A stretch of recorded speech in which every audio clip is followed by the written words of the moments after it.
जय माता दी। माघ मास की नवरात्रि में 10 विद्याओं में से मातंगी नवम महाविद्या के रूप में जानी जाती हैं। माता सती के 10 रूपों में से मातंगी देवी को 9वां रूप माना गया है। माता रानी का यह रूप सबसे अनोखा है। माँ का रूप कई अर्थों में माता सरस्वती के समान है, इसीलिए इन्हें तांत्रिक सरस्वती के नाम से भी जाना जाता है। माता रानी एक सोने से सुसज्जित सिंहासन पर विराजमान है। उनका वर्ण गहरा हरा है तथा उन्होंने लाल रंग के वस्त्र पहने हुए हैं। सोने के कई आभूषण भी माता रानी ने धारण किए हुए हैं। उनके सिर पर एक मुकुट है जिस पर चंद्रमा सुसज्जित हैं। उनके केश खुले हुए हैं तथा 3 नेत्र हैं।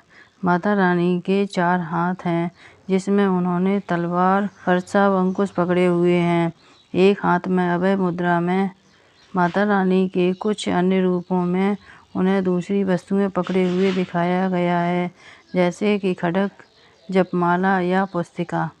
उनके सामने माँ सरस्वती के समान वीणा रखी हुई है।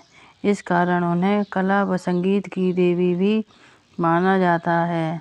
माँ के कुछ चित्रों में उनके 4 से अधिक हाथ दिखाए गए हैं, जिनसे वे वीणा को भी पकड़े हुए हैं। माता मातंगी की कथा। यह कथा बहुत ही रोचक है, जो भगवान शिव व उनकी प्रथम पत्नी माता सती से जुड़ी हुई है। हालांकि उनकी दूसरी पत्नी माता पार्वती माँ सती का ही पुनर्जन्म माना जाता है। मातंगी महाविद्या की कहानी के अनुसार एक बार सती के पिता राजा दक्ष ने विशाल यज्ञ का आयोजन करवाया था। चूँकि राजा दक्ष भगवान शिव से द्वेष भावना रखते थे और अपनी पुत्री सती के द्वारा उनसे विवाह किए जाने के कारण क्षुब्ध थे, इसीलिए उन्होंने उन दोनों को इस यज्ञ में नहीं बुलाया। भगवान शिव इस बारे में जानते थे, लेकिन माता सती इस बात से अनभिज्ञ थीं।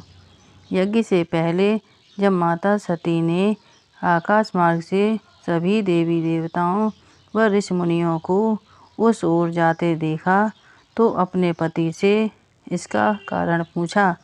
भगवान शिव ने माता सती को सब सत्य बता दिया और निमंत्रण न होने की बात कही। तब माता सती ने भगवान शिव से कहा कि एक पुत्री को अपने पिता के यज्ञ में जाने के लिए निमंत्रण की आवश्यकता नहीं होती है। माता सती अकेले ही यज्ञ में जाना चाहती थीं।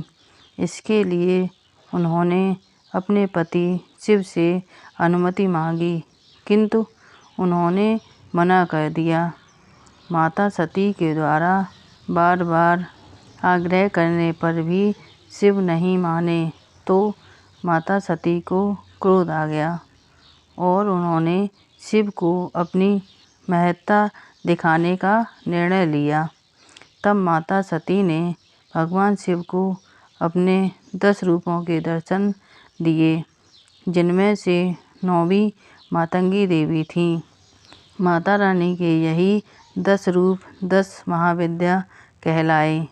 अन्य 9 रूपों में क्रमशः काली, तारा, षोडशी, भुवनेश्वरी, भैरवी, छिन्नमस्ता, धूमावती, बगलामुखी व कमला आती हैं। माँ मातंगी का रहस्य। माँ मातंगी का जन्म किस उद्देश्य से हुआ था? माँ सती ने अपनी विद्याओं में से एक रूप माता मातंगी का दिखाया था, लेकिन उसका असल में प्राकट्य कैसे हुआ था, इसके बारे में जानना भी आवश्यक है ताकि उनके बारे में अधिक जाना जा सके। इसके पीछे भी एक रोचक कथा जुड़ी हुई है, जिस कारण माता रानी के इस रूप को झूठन का भोग लगाया जाता है। दरअसल एक बार भगवान विष्णु माँ लक्ष्मी के साथ कैलाश पर्वत भगवान शिव माता पार्वती से मिलने गए। भगवान विष्णु अपने साथ भोजन भी लेकर गए, जिसे उन्होंने शिव व पार्वती को खाने के लिए दिया। जब शिव व पार्वती उस भोजन को खाने लगे तो थाली में से भोजन का कुछ अंश धरती पर गिर गया। भोजन के उन्हीं झूठन के अंश से माँ मातंगी का जन्म हुआ। इसी कारण माता रानी के मातंगी रूप को हमेशा झूठन का भोग लगाया जाता है। झूठन में से उत्पन्न होने के कारण उनका नाम एक उच्छिष्ट मातंगिनी भी पड़ा, अर्थात जिसे बचे हुए भोजन या झूठे का भोग लगाया जाए। जय माता दी। वीडियो अच्छा लगे तो वीडियो को लाइक करें और अभी तक चैनल को सब्सक्राइब नहीं किया तो प्लीज़ चैनल को सब्सक्राइब करें और कमेंट बॉक्स में जय माता दी लिखना ना भूलें।